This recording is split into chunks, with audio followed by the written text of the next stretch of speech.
একটা বেলা হয়ে গেছে, পিসি হচ্ছে গোপালকে উঠিয়ে দিল।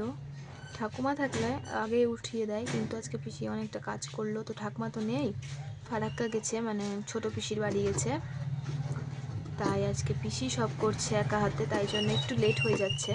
এই দেখো আমাদের ছোট্ট ছোট্ট দুটো গোপাল ঘুমিয়ে আছে, উঠিয়ে দেবে এখনই। গোপাল কাদের ভালো লাগে একটু কমেন্টে বলো। এই দেখো ছোট্ট ছোট্ট মিষ্টি মিষ্টি আমাদের গোপাল।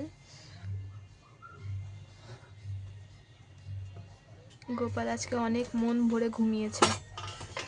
এই দেখো গোপালের জন্য আর বাদবাকি ঠাকুরের জন্য পিসি ছাদ থেকে কয়েকটা ফুল পেড়ে এনেছে।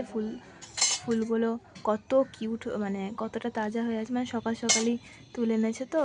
আর এদিকে হচ্ছে এখন পিসি হচ্ছে ঠাকুর বাসনগুলো ধুচ্ছে, মানে মাজছে। একটু গোপাল দেখো উঠে বসে আছে, স্নান করানো হবে ওকে এখন। আমাদের বাসন মাজাটা কমপ্লিট, এবার যেটা করার সেটা হচ্ছে গোপাল ঠাকুরকে স্নান করাতে হবে। গোপালের স্নান হচ্ছে এখন।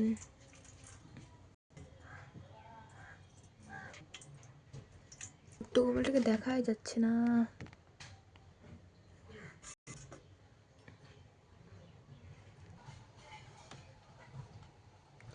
গোপালের বিছানাটা দেখো ঠিক করছি।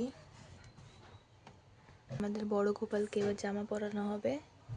এই দেখো এই হলুদ রঙের সুন্দর জামাটা গোপালকে এবার পরানো হবে। ছোট গোপালটা দেখছে, ওকেও পরানো হবে। এইবার ছোট্ট গোপালটাকে ছোট্ট হলুদ রঙের সুন্দর জামাটা পরানো হবে। গোপালকে সবুজ রঙের এই চুড়িগুলো পরাচ্ছি। তো আজকের মতো এইটুকুই ভিডিও, নেক্সট ভিডিওতে দেখা হচ্ছে, টাটা।